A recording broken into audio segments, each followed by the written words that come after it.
किसी गांव में दो मित्र रोहन और संदीप रहते थे।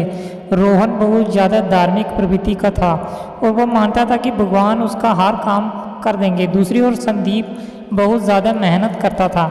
एक बार दोनों ने मिलकर कुछ ज़मीन खरीदी जिस पर दोनों ने मिलकर फसल उगाने की सोची। अब संदीप तो दिन भर खेत में मेहनत करता, लेकिन रोहन कुछ काम नहीं करता। वो केवल मंदिर में जाकर भगवान से अच्छी फसल के लिए प्रार्थना करता। इसी तरह समय बीतता गया और खेत की फसल पककर तैयार हो गई। इसे दोनों ने बाजार में ले जाकर बेच दिया, जिससे उनको अच्छा खासा पैसा मिला। घर आकर संदीप ने रोहन से कहा, देखो दोस्त, खेत में मैंने ज़्यादा मेहनत की है, इसलिए इस धन का ज़्यादा हिस्सा मुझे मिलना चाहिए। संदीप की बात सुनकर रोहन बोला, नहीं नहीं, इस धन का ज़्यादा हिस्सा मुझे मिलना चाहिए, क्योंकि मैंने ही अच्छी फसल के लिए भगवान से प्रार्थना की थी, तभी हमको अच्छी फसल हुई है। मेरी प्रार्थना को बिना ये संभव नहीं होता। इसी बात को लेकर दोनों गांव के मुखिया के पास चले गए।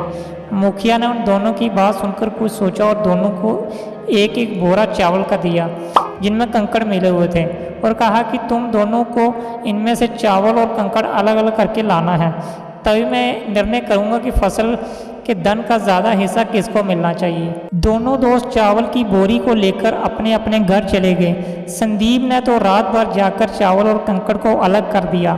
रोहन अपनी आदत के अनुसार चावल की बोरी को मंदिर में लेकर गया और भगवान से इसे साफ करने में मदद मांगी। भगवान से इसे साफ करने की प्रार्थना करके आराम से सो गया। अगले दिन सुबह संदीप चावल और कंकड़ को अलग अलग करके उस मुखिया के पास लेकर चला गया। रोहन भी बोरी को मंदिर से उठाकर वापस मुखिया के घर ले आया।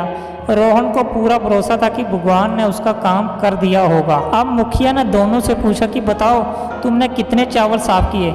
इस पर संदीप ने तो जितने थे उतने बता दिए। रोहन ने भी पूरे आत्मविश्वास के साथ अपने बोरी खोली, लेकिन उसकी बोरी में वैसे के वैसे चावल में कंकड़ पत्थर मिले हुए थे, बिल्कुल साफ नहीं किए। अब मुखिया सारी बात समझ चुका था कि रोहन बिल्कुल मेहनत नहीं करता है, इसलिए अनाज के धन में भी कम हिस्सा मिलना चाहिए। गांव के मुखिया ने रोहन को समझाया कि भगवान भी तभी तुम्हारी मदद करता है जब तुम कड़ी मेहनत करते हो। हर काम में तुम भगवान के भरोसे बैठे रहोगे और मेहनत नहीं करोगे तो इस दुनिया में पीछे रह जाओगे। रोहन को मुखिया की बात समझ में आ चुकी थी। वह भी संदीप के साथ मिलकर मेहनत करने लग गया। तो दोस्तों, इस कहानी से हमें ये शिक्षा मिलती है कि भगवान से प्रार्थना करना ठीक है, लेकिन साथ ही साथ हमें कड़ी मेहनत भी करनी है।